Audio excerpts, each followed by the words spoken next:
Hola amigo, buenos días. Muy bienvenido a esta primera lección de esta serie de enseñanzas donde te voy a traer herramientas bíblicas, revelaciones, rema, basadas fundamentalmente y en lo sustancial en la palabra de Dios, donde vamos a hallar fortalecimiento, donde nos vamos a consolidar, donde vamos a entender y comprender lo que significa vivir como hijos de Dios y como ciudadanos del reino. Amigos y amigas, ser cristianos tiene que ver con cultura, con costumbre, con tradición y con religión. Y quiero decirte algo que me parece que es fundamental que podamos entender en este tiempo, y es que Cristo no vino a morir por nosotros para que fuéramos cristianos, sino que vino a morir por nosotros para que volviéramos a ser hijos de Dios y ciudadanos del reino de los cielos. Solo en esa condición, mi hermano, mi amigo, esa condición ganada por Cristo para nosotros, es en la que hallamos la salvación, la vida abundante y la vida eterna. Así que lo trascendental, mis hermanos y mis amigos, no es ser miembro de una iglesia, no es ser miembro de una congregación, que está muy bien y probablemente tengamos que serlo para poder relacionarnos con hermanos y con gente de nuestra fe, pero eso no es la prioridad, eso no es lo importante. La prioridad y lo importante es ser parte del cuerpo de Cristo. Dios el Padre te convoca hoy no a una iglesia, no a una congregación. Él te convoca a palacio para que seas un invitado especial en el reino de los cielos. En el palacio es donde se celebra el banquete de Cristo con su novia, y su novia es una iglesia virtual compuesta por todos aquellos que han confesado que Jesús es el Señor y han creído que Él resucitó al tercer día. Porque con el corazón se cree para justicia, pero con la boca se confiesa para salvación. Necesitamos vivir por la gracia, porque el lenguaje del reino de los cielos, el lenguaje de los hijos de Dios es la gracia. No hay otro lenguaje y todo es por la gracia. Todo es hecho por la gracia. Así que cualquier cosa que aprendamos en esta serie de enseñanzas, tienes que saber que viene precedida por la gracia. Cualquier esfuerzo viene precedido por la gracia. Cualquier acto de amor viene precedido por la gracia. Cualquier decisión que tomemos en favor de nuestra vida como hijos de Dios y ciudadanos del reino, viene precedido por la gracia. Por eso en esta primera lección, en esta primera enseñanza, lleva por título disciplina, o mejor dicho, autodisciplina. Porque mis hermanos y mis amigos, los hijos de Dios no viven en el atajo, no hay atajos en la vida de los hijos de Dios. Dios habla claramente de lo que quiere para nosotros y Él nos muestra a través de la palabra que no hay atajos. Necesitamos generar hábitos de autodisciplina, y te digo más, la palabra lo dice, el Padre nos ama tanto que si nosotros no nos determinamos en su gracia a establecer hábitos de disciplina, va a ser Él quien traiga disciplina a nuestra vida, porque el Padre que ama a su Hijo lo disciplina, lo dice la palabra. Y fíjate lo que dice en 1 Corintios 9:25, dice, todo aquel que lucha, de todo se abstiene. Y refiriéndose a los atletas de élite, dice, ellos a la verdad, para recibir una corona, un premio corruptible, una medalla, una copa, pero nosotros para recibir un premio incorruptible, que no es otra cosa que vivir con Dios en la vida eterna. ¡Qué tremendo! Y para esto hay que tener disciplina. Yo sé que es complicado, yo sé que es difícil. Por eso te insisto, esfuérzate en la gracia. La gracia te va a ayudar a establecer hábitos de disciplina. Di, Señor, hazlo por tu gracia. Me cuesta trabajo ponerme a orar, me cuesta trabajo ponerme a leer la Biblia, estoy siendo tentado por un montón de distracciones. Por favor, Señor, por tu gracia, ayúdame a ser disciplinado. Mis hermanos, no hay atajos. A veces queremos vivir la vida cristiana en atajos. Creemos que yendo al culto hora y media a la semana, ya lo hemos hecho todo, ya lo hemos ganado todo. No, mi hermano, eso es un atajo. Eso es un atajo.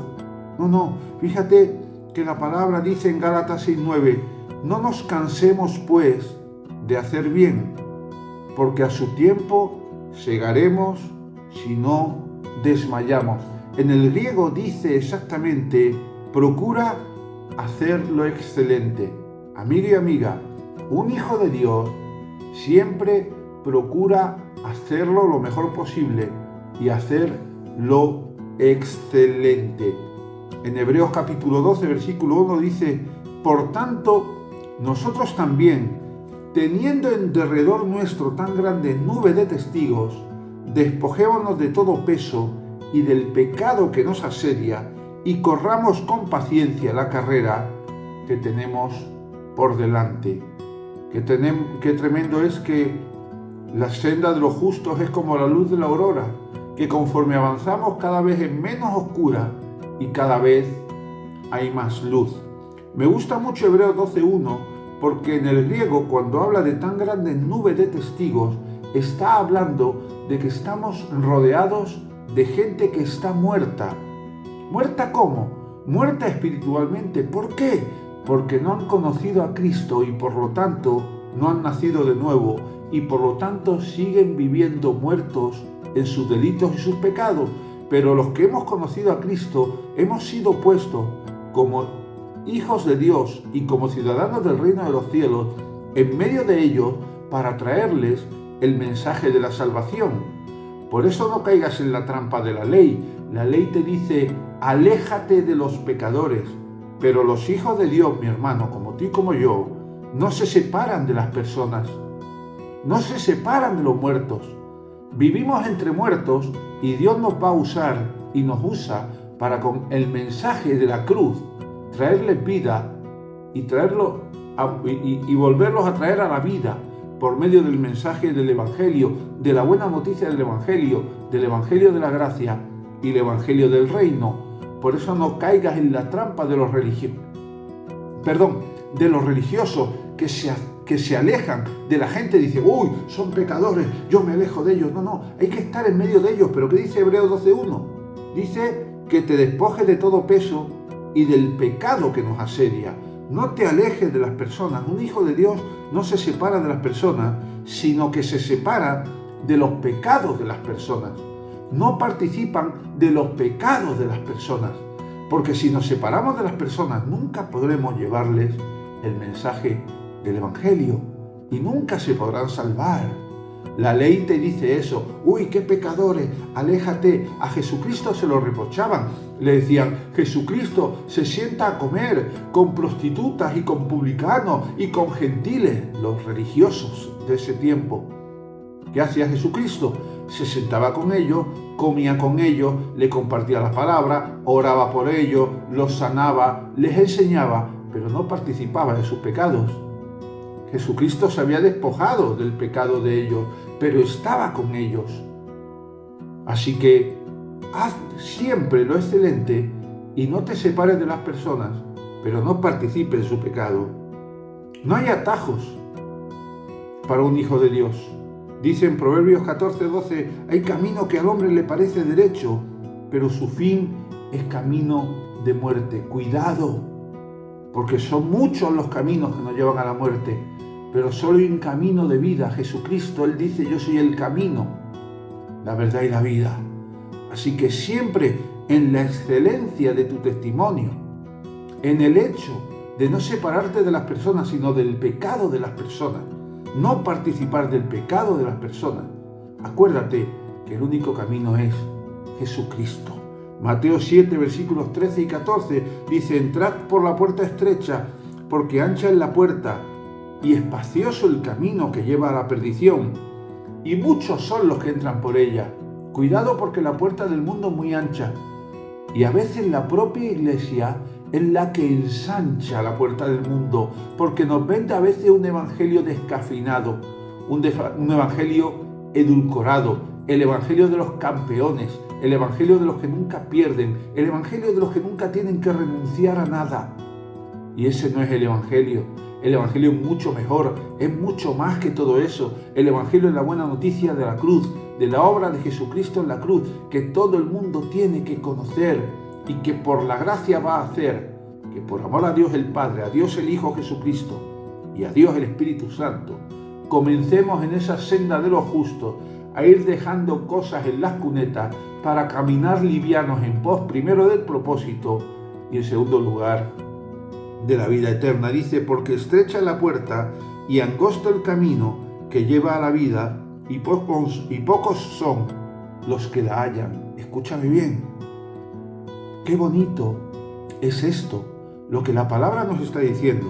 Lo que Jesucristo nos está diciendo es que verdaderamente no necesitamos tantas cosas para vivir y para ser felices.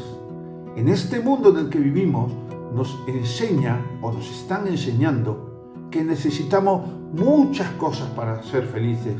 Necesitamos muchos placeres, necesitamos muchas cosas materiales, necesitamos consumir mucho, necesitamos gastar mucho para llenar esos vacíos que tenemos en nosotros. Pero el Señor dice, no hace falta tanto.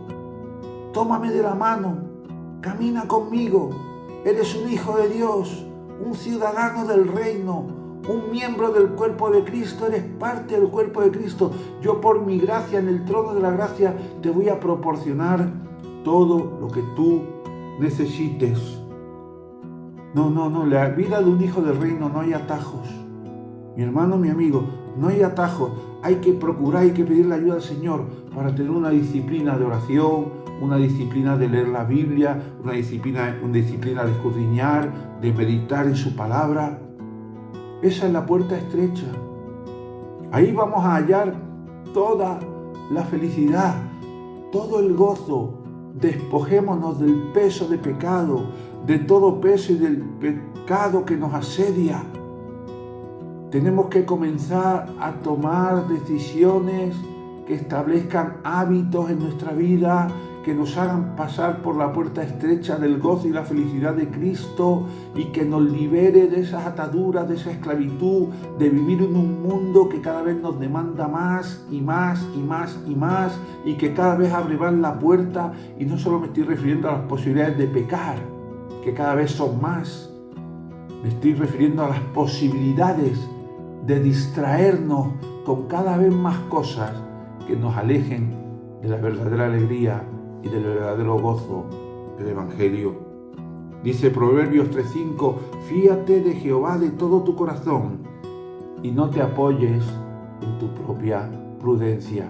El faro de nuestra vida como hijos de Dios, como ciudadanos del reino, es fiarnos de lo que Dios nos habla, de lo que Dios el Padre nos habla por medio de la palabra, de lo que Dios el Hijo Jesucristo nos habla por medio de la palabra, de lo que el Espíritu Santo nos revela por medio de la palabra.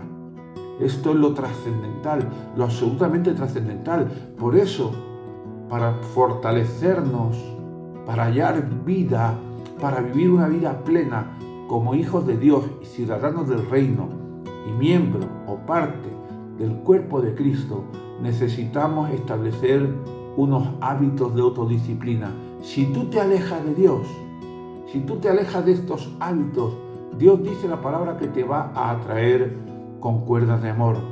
No hay atajos, no busques atajos, porque Dios tiene línea directa contigo. En cualquier momento tú puedes conectar con Él, puedes buscarlo, puedes preguntarle, puedes decirle, puedes tener comunión con Él. No hay atajos. No busques el atajo en la religión o en los dogmas o en la ley. La iglesia no es más importante que Dios el Padre, Dios el Hijo y Dios el Espíritu Santo. Hay mucha gente que ha hecho de la iglesia su Dios, que ha hecho de su ministerio su Dios, que ha hecho de su talento o de su don su Dios. Y estos son los que el Señor menciona y se refiere a ellos como aquellos que dicen, pero Señor, no hicimos en tu nombre tantas cosas. No hicimos milagros en tu nombre, no sanamos a la gente en tu nombre, no predicamos la palabra en tu nombre. Y dice, no os conozco, dice el Señor. La iglesia no es más importante que Dios, no es más importante que la obra de Cristo en la cruz. La iglesia no es más importante que tu tiempo de comunión con el Espíritu Santo. Cristo vino a eso. Y hay otra cosa muy importante que forma parte de nuestra autodisciplina, ayudados de la gracia de Dios, que es, mi hermano, es fundamental, es levantarnos temprano para darle la prioridad a las cosas de Dios, a un tiempo de silencio en la presencia de Dios, a un tiempo de clamor en la presencia de Dios, a un tiempo de esperar en su palabra mientras leemos, para recibir las revelaciones que Dios tiene para nosotros, para ese día y para nuestra vida. El Salmo capítulo 5, versículo 3 dice: «Oh Jehová, de mañana oirás mi voz, de mañana me presentaré delante de ti y esperaré». Porque como dice Isaías 40, versículo 31, los que esperan en Jehová recibirán nuevas fuerzas y recibirán alas, correrán y no se fatigarán, andarán y no se cansarán. Esperar en el Señor tiene que ser la prioridad y el hábito número 1 de nuestra disciplina como hijos de Dios, como ciudadanos del reino y como miembro o parte del cuerpo de Cristo. Jesucristo nos dio un ejemplo de esto en Marcos 1:35 y en otros muchos versículos, cuando dice que Jesucristo, levantándose muy de mañana, siendo aún muy oscuro, salió y se fue a un lugar desierto y allí oraba. Tenemos que ser capaces de establecer este hábito de autodisciplina en el número 1 de nuestra lista. Levantarnos temprano, cuando todavía es oscuro, en la madrugada, para poder tener ese encuentro y esa espera delante del Señor. Y dice el Salmo 119, versículo 147. Salmo 119, versículo 147. Dice: «Me anticipé al alba, o sea, me anticipé al amanecer, me levanté antes de que amaneciera», dice, «y clamé, esperé en tus palabras, se anticiparon mis ojos a las vigilias de la noche». Qué bonito, mi hermano, es levantarse en las madrugadas a encontrarnos con el Señor. Cuanto más oscuro es, más brilla su palabra, más brilla su revelación, más discernimiento tenemos y más disfrutamos la verdadera vida que Cristo vino a traernos y a proporcionarnos, una vida y vida abundante, como dice Juan capítulo 10, versículo 10. Qué bueno, mis hermanos, que hoy hemos podido comenzar esta serie de 10 lecciones, 10 enseñanzas para adquirir fortaleza, para consolidarnos como hijos de Dios, como ciudadanos del reino de los cielos y como miembros o parte del cuerpo de Cristo. Mañana traigo otra enseñanza, espero que estés ahí, que la compartas, no solo que tú la veas, te edifiques con ella, sino que la compartas con otros, que la difundas a otros para que otros puedan ser edificados. Si tienes dudas, llámame o escríbeme a mi teléfono +34 666 778634, +34 666 778634, y entra en mis redes sociales @Pastor Paco Rubiales, Pastor Paco Rubiales en YouTube, X, Instagram, Facebook y TikTok. Mañana volvemos con otra enseñanza. Que Dios te bendiga.